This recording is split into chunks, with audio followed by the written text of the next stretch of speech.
Top on the brief this morning is the Nigerian Army dismissal of reports suggesting a leadership vacuum following the absence of the Chief of Army Staff, Lieutenant General Tari Lagbaja, who is said to be on annual leave.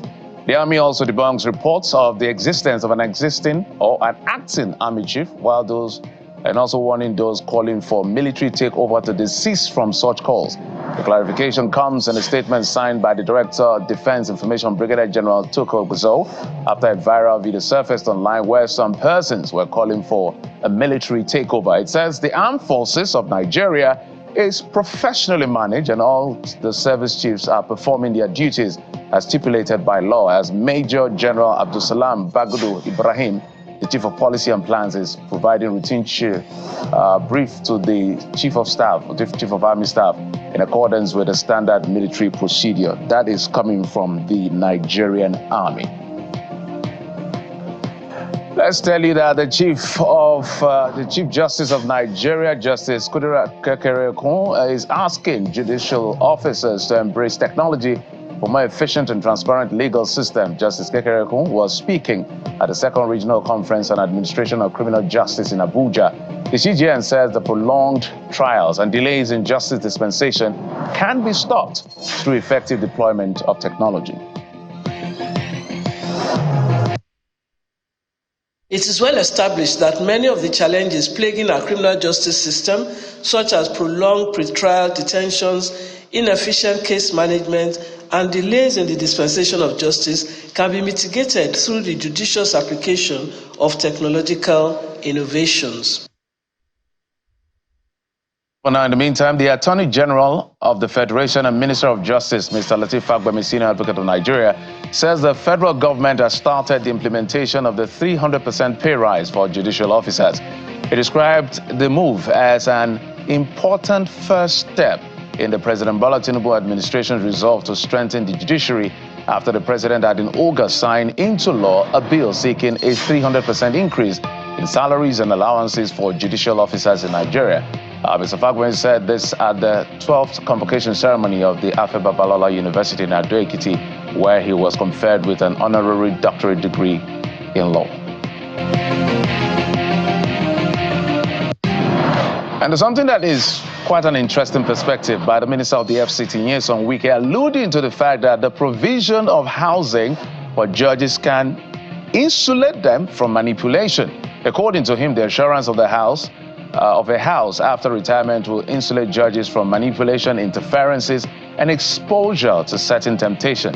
He made the statement at the official flag-off ceremony of the design and construction of 40 judges' quarters in Katankwe districts in the nation's capital, Abuja.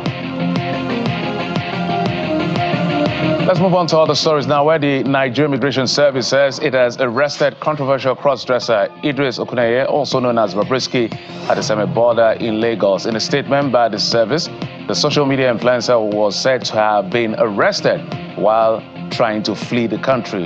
It described Bobrisky as a person of interest over recent issues of public concern, who is undergoing interrogation and will be handed over to appropriate authorities for further action. Meanwhile, a presidential panel constituted to investigate bribery allegation against Bobrisky says he served his 6 months jail term in prison over Naira mutilation, but had access to electronic appliances, including refrigerator and television. And that's according to a member of the panel, Mr. Uju Agomo, stating that no evidence to the effect that they lived outside of the prison.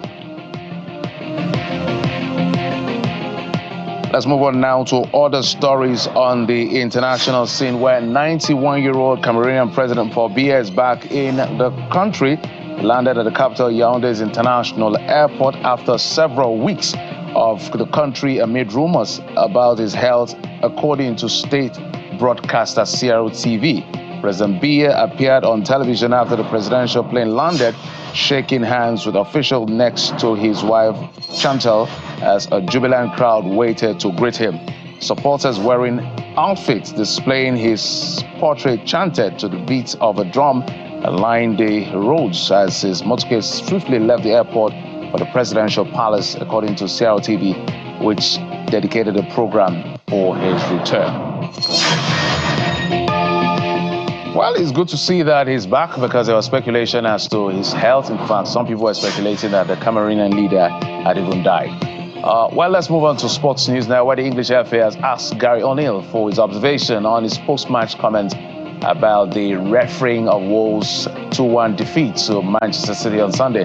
O'Neill suggested the officials may have been impacted by a subconscious bias towards bigger clubs when reviewing John Stones' stoppage time winner with the VAR. The on-field decision was that Bernardo Silva was interfering in an offside position in front of Wolves goalkeeper Jose Sa when Stones headed the ball, which was overturned by the referee Chris Kavanagh after being advised by VAR to review his decision on the monitor.